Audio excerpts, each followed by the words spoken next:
The past year hasn't been kind to air travelers. Bad weather, higher fares, more fees, fewer flights. It just sounds great, doesn't it? Well, as you just heard, there's more bad winter weather on the way, but the disruptions actually could have been worse. Let's get more from CBS News travel editor Peter Greenberg. Good morning. Good morning. And you're right. It could have been much, much worse, but things have changed. Why? Well, let me start with the bad news. The airlines are canceling more flights than they've ever canceled before. But here's the good news. They're canceling them earlier, which means... So you know your trip is ruined beforehand. You have the luxury of being disappointed earlier. But no, it's a much better deal because they're moving their assets. Literally, they're moving their physically aircraft out of harm's way. They're getting them in a better position. Because in the past, when you cancel a flight, the airlines would wait till the last minute. They're hoping against hope that they're going to be able to take off. What do you have? You have crews out of position. You have planes out of sequence. And the next thing you know, you can't get back in track. It takes anywhere from 36 to 72 hours for every day you're down. So by preemptively canceling flights, it's better for everybody.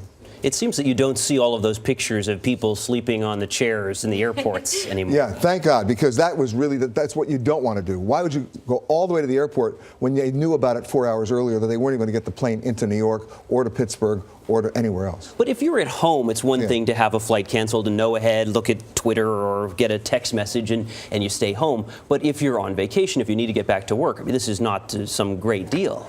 Well, remember, travel is all about keeping your options. And as long as they cancel the flight earlier, you have more options. You can actually adapt much easier. Now, there's a reason why they're canceling these flights much earlier these days. It's called money.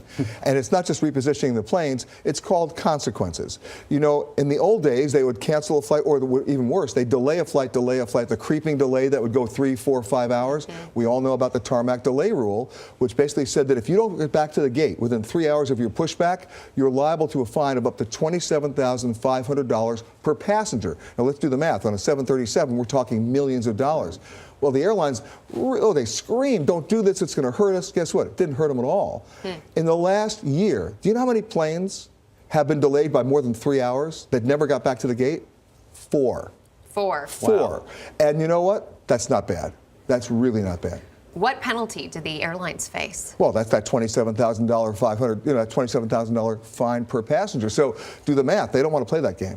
And you don't want to play. You don't want to sit on a plane for 3 hours only to find out you're going to sit on for another 2 and not go anywhere. How does social media play into all of this? It's big. It's not a question of communicating with passengers. It's how you communicate with passengers and how fast you communicate.